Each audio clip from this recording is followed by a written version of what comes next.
Mula kay News PH, grabe Pilipinas may pasabog. Uy. China pumalag, nataranta na. Sabing gano'n, no? Russia galit na.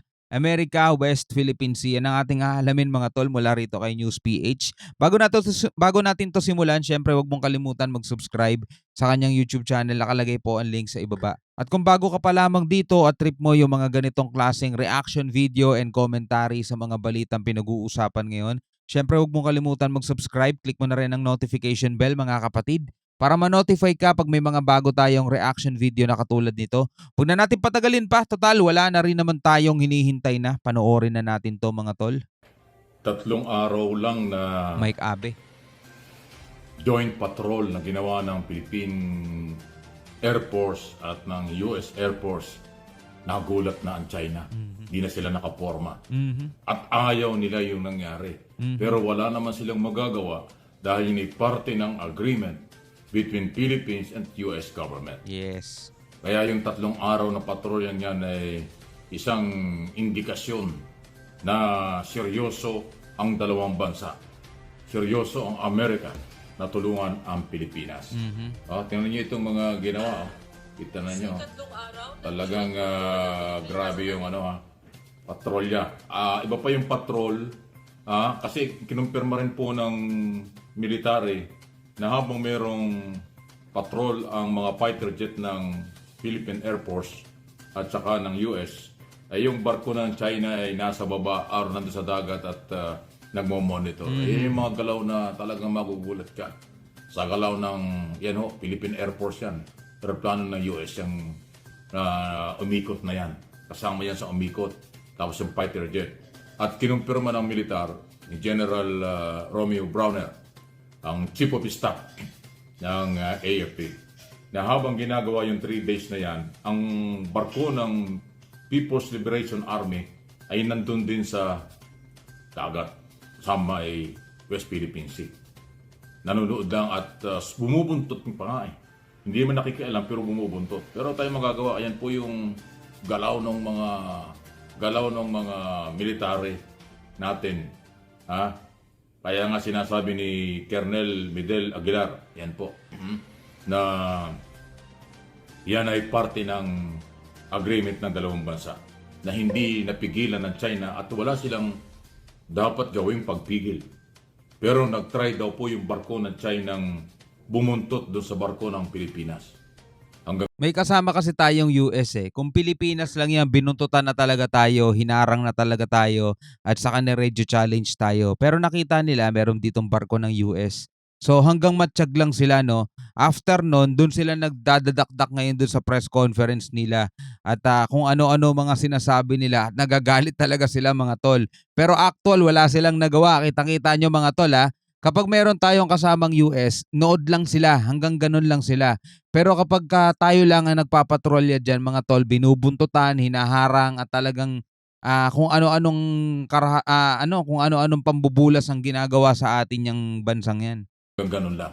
So ibig sabihin, hindi matanggap ng China sa akin pong analysis at state opinion dyan. Hindi matanggap ng China yung ginawa ng Philippine Air Force at ng US Air Force. Pero kung tayo magagawa, 3 araw naging successful po yung kanilang joint patrol. Okay? So ayan na yung aksyon na pinapakita. Hanggang ganyan lang yan. Pero pagka talaga nanggulo ang China sa Pilipinas at sa West Philippine Sea, hindi na papayag ang Amerika niya. Meron na siyang obligasyon. Tulungan tayo at pagtanggol sa ilalim ng Mutual Defense Treaty at Enhanced Defense Cooperation Agreement. Na by the way, by next year, mas maraming military exercise. Doble ang military exercise na gagawin sa 2024 compare ngayon, taong ito. Hindi mas lalo silang magwawala niya, no? Pero ngayon, kitang-kita nyo, urong buntot sila, di ba? Sige, nag-express sila ng kanilang galit at nag-express sila ng kanilang pahayag sa media.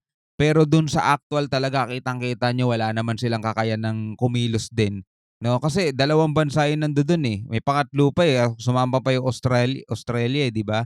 So next year, mas maraming gagawin daw sa 2024. Tingnan natin kung anong kakayanan nila. Kung itong taong ito, 2023, umabot ng 17,000 na tropa ng mga sundalong Amerikano Wow. ang nagbalikatan ng exercise. Dito madodoble, matitriple sa susunod na taon dahil yan ang purpose ng EDCA. Every year mag-i-increase. Every year may i-develop na EDCA site, temporary military camp, sa pagitan ng Philippine military at ng US military. Ayan po ang nangyayari. So, mabuti nilang po at tuloy-tuloy ang paninindigang ito ng ating gobyerno. Kailangan. Di ba? Kaya atin pong suportahan. Huwag po kayong magsasawa sa isyong ito. Yan, Lagi tama. nating sinasali itong West Philippine Sea. Kasi ito po yung higit pa sa ICC. Higit pa sa human rights violation. Kasi yung karapatan natin na pag-aari natin sa ilalim ng exclusive economic zone ang kinukuha ng China at pinapasok ng China. Kaya dito dapat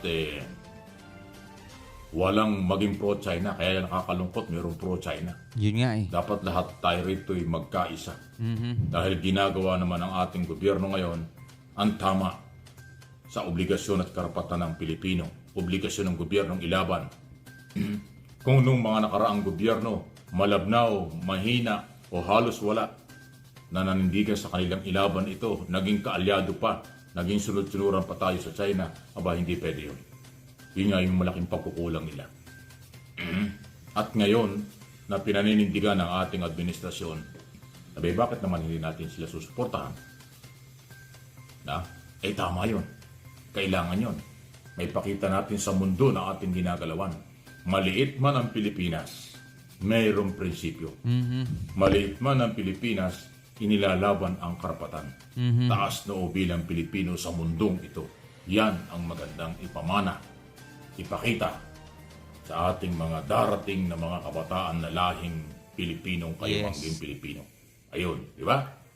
Kasi talagang sila ang makikinabang dyan pagdating ng panahon, no? Hindi man sa ating panahon, ang pinapakinabangan naman natin dyan, syempre yung mga lamang dagat, syempre yung mga isda na nahuhuli dyan, napapakinabangan ng henerasyon ngayon. Pero syempre, yung mga iba pang yaman dyan, mga langis, di ba?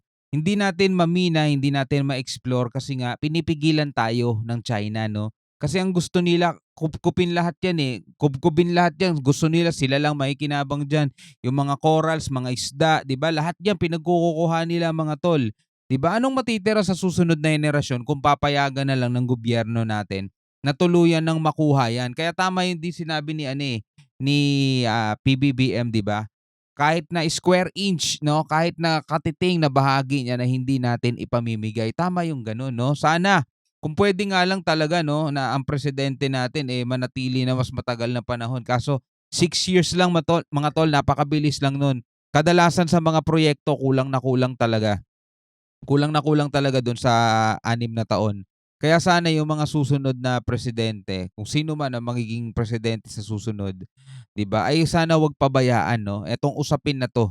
No, hindi yung tipong pag naupo siya, best friend na ulit tayo ng China. Mga Amerika, alis, tigil na yung EDCA sites na yan. Tigil na, labas na mga Amerika, 'di ba? Amerikano, labas na kayo, pinapalala nyo lang yung tensyon. Kaibigan namin ng China, ito talaga ang dapat mangyari. Tapos yun, di natin alam, wala na tayong balita. Mga PCG, bad trip na sila, di ba? Pero wala silang magawa. Pero kailangan pa rin nilang sumunod sa gobyerno kasi sinumpaan nilang tungkulin yan. Pero sila yung nahaharas, sila yung hinaharang, sila yung binabangga. Pero tikom, mambibig, di ba? Kung magsasalita man sila, hindi naman ipapalabas sa TV, hindi natin mababalitaan, di ba? So wala, kawawa naman talaga sila. Kaysa sa hindi manindigan. Although yung China walang pakialam, iba yung kultura nila, iba yung style nila.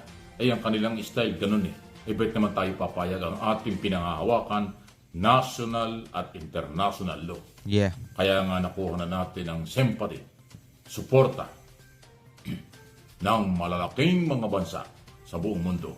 Hindi lang dito sa mga bansang kapitbahay natin tulad ng Japan at Australia, South Korea, America, Canada, European Union at iba pang mga bansa sa gitna sila nga sumusuporta rin sa atin. Yan, di ba? Ang daming sumusuporta sa ating bansa. Sa pagkatapos ng term ni PBBM, si Xi Jinping pa rin ang nakaupo dyan sa China, mga tol.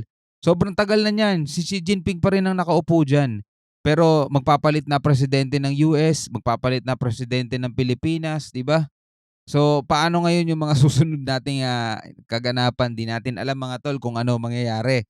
Sana 'no, hindi balewalain ng susunod na mauupo etong effort na ginagawa ngayon ng ating gobyerno. At wala naman tayong nakita na ibang bansa na nagdeklara ng suporta sa ginagawa ng China dito sa Pilipinas. Wala. Kasi alam ng mga bansa sa buong mundo na tama ang Pilipinas, tama ang Yeah. Pilipino. Mali ang China. Tama. Iba tahimik na lang. Pero alam nyo, kung alam nila na tama ang ginagawa ng China, marami na sigurong nagdeklara na kaalyado ang China. Wala eh. Nakita niyo yung North Korea at saka po yung Russia. Ang Russia ba nagdeklara ng suporta sa China laban sa Pilipino? Wala namang ganon. Nagagalit na nga rin yung Russia dahil meron silang ilang ding lugar na nadamay doon sa ginawang 10 dash line ng China na mas pinalawak nila kaliwa kanan. Mga boundary kung saan-saan lugar ng kailang bansa ang kailang sasakupan. Pati Hindi Russia lang nadamay. South China Sea, hindi lang West Philippine Sea. Doon pa lang sa 9 dash line, inargabyado na tayo. Pero ginawa nila 10 dash line, mas pinalawak pa. Tindi ng Pati ang Russia China. nadamay yan. Yan ang ugali, yan ang style ng mga Chinese, ng Chinese government. Kaya nga yung mismong Chinese government at yung People's Liberation Army, nagtutunggali na sila. Hindi na rin sila nagkakaintindihan. Ayaw ng mga army nila na makipaggera, makipag-away sila dahil talo sila or maraming mawawalang buhay dito sa ginagawang ito ng kailang Pangulo. Eh kaso komunistang bansa sila kaya napipilitan lang sila eh, 'di ba? Hindi naman sila pwedeng hindi sumunod eh, 'di ba? May kalalagyan sila pag di sila sumunod eh. Kaya sila mismo nagkakaroon ng problema. May problema sila sa kalamidad, may problema sila sa politika, may malaking problema sila sa ekonomiya. Dahil tinalo na ng Pilipinas ang ekonomiya ng China. Kasi doon sa huling survey na ating binalita na rin. Tinalo natin ang Vietnam, ang Malaysia, at ang mismong China. Ayos naman sana all no.